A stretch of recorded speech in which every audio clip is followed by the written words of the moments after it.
عرض سلامت و احترام، ضمن خسته نباشید. این فیلم رو میگیرم برای برنامه خوب انزی تیوی. برای این طفل معصومه اسکلت ماهی تهیه کرده، انشالله که گشنه نمانه. خدا را شکر با برنامه علمی عبادی آشنا شدیم و از خواهر عزیز ما ممنونیم که ما را آگاه کرد با حیوان دوستی و از این کار خداپسندانه واقعا لذت میبرم. خواهرم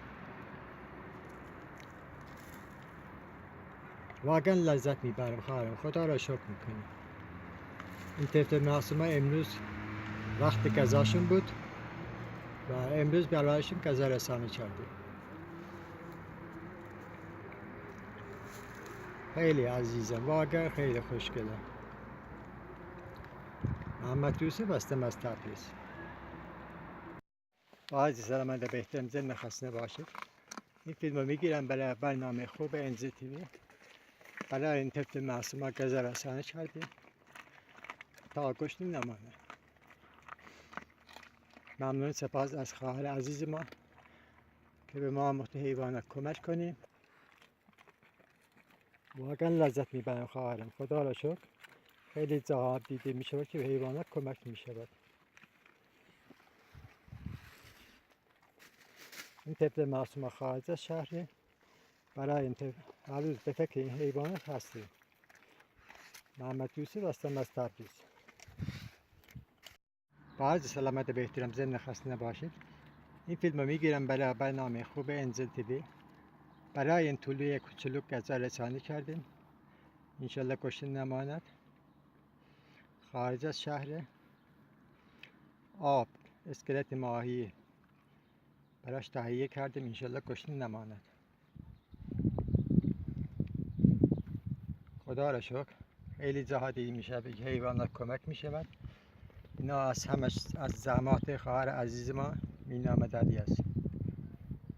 ممنون، از سپاس از برنامه خوب علمی عبادی که ماها آموختیم به حیوانات کمک کنیم. واقعا لذت میبریم خواهر.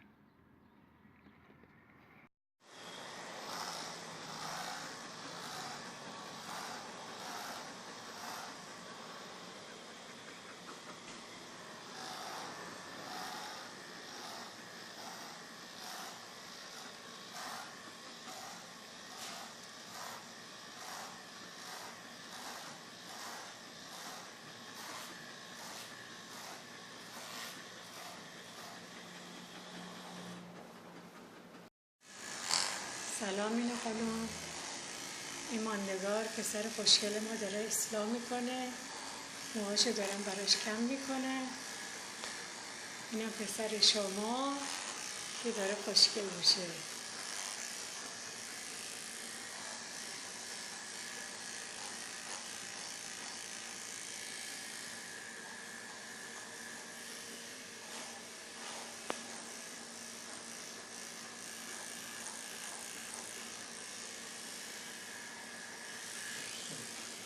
بجات بخوره. آفرین مامانی، آفرین مامان جون. بخور نوش جونت، بخوری نوش جونت.